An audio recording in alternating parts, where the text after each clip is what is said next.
महाविकास आघाडीसारखाच महायुतीतही मुख्यमंत्री पदाच्या चेहऱ्यावरून सध्या धुसफूस समोर आली। उपमुख्यमंत्री अजित पवारांच्या दाव्यानंतर शिंदे गटानेही शिंदेंच्याच नेतृत्वात निवडणुका लढवणार असल्याची ठाम भूमिका घेतली आहे। भाजपनेही त्यांना दुजोरा दिला। त्यामुळे अजित पवारांनी पुन्हा सारवासारव केली। अजित पवार नेमकं काय बोलले आणि त्यानंतर महायुतीत काय महाभारत घडलं त्यावरचा हा एक रिपोर्ट पाहूया। मुख्यमंत्री पदावरून महायुतीत टेन्शन। सीएम पदावर अजितदादांचा मोठा दावा। शिंदे महायुतीचा सीएम पदाचा चेहरा नाहीत। आगामी विधानसभा निवडणुकीत महायुतीसाठी मुख्यमंत्री पदाचा चेहरा ठरलेला नाही असा मोठा दावा उपमुख्यमंत्री अजित पवारांनी केला आणि मवियासारखं महायुतीतही मुख्यमंत्री पदाच्या चेहऱ्यावरून सारं काही आलबेल नसल्याचं समोर आलंय। एक्सप्रेसला दिलेल्या मुलाखतीत अजित पवारांनी हा दावा केला।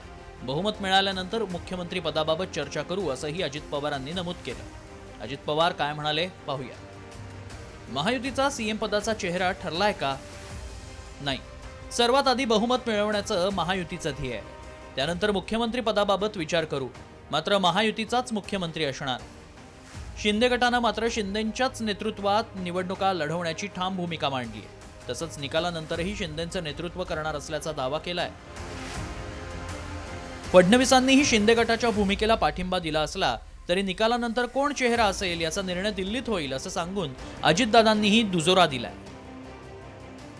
ज्यांच्या नेतृत्वाखाली आपण निवडणुका लढवतो त्यांचा मोठा वाटा हा निश्चितपणे पुढच्या सगळ्या राजकीय घडामोडींमध्ये असतो। माननीय एकनाथजी शिंदे साहेबांनाच पुन्हा संधी मिळावी 24ला बहुमत आल्यानंतर हे शिवसेना म्हणून आमचं मत आहे। महायुतीमध्ये मुख्यमंत्री एकनाथराव शिंदेजी हे सरकारचे प्रमुख आहे आणि ते प्रमुख असतानाच आम्ही निवडणुकीला जातोय आणि या संदर्भात मुख्यमंत्री कोण आणि काय आणि कोणाचा चेहरा हा निर्णय घेण्याचा अधिकार माझ्या स्तरावर नाही।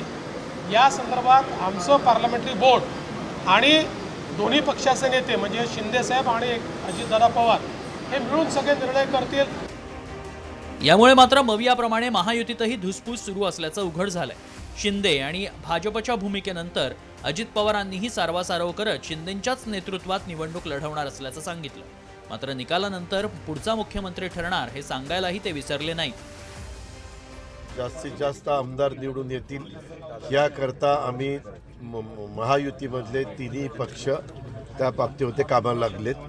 पण आत्ताच्या निवडणुका ज्यावेळेस सामोरे जातोय त्यावेळेस राज्याचे मुख्यमंत्री तर हेच आहेत एकनाथराव शिंदे, त्यांच्याच नेतृत्वाखाली निवडणुका होतात।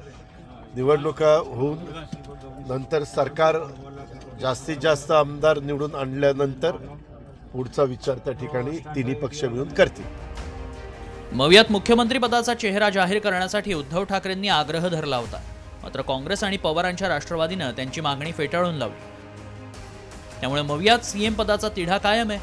मात्र आता अजित पवारांनी अचानक मोठा दावा केल्यानं मवियावर टीका करणाऱ्या महायुतीतही सारं काही आलबेल नसल्याचं पुढे आलंय। ब्युरो रिपोर्ट, साम टीव्ही।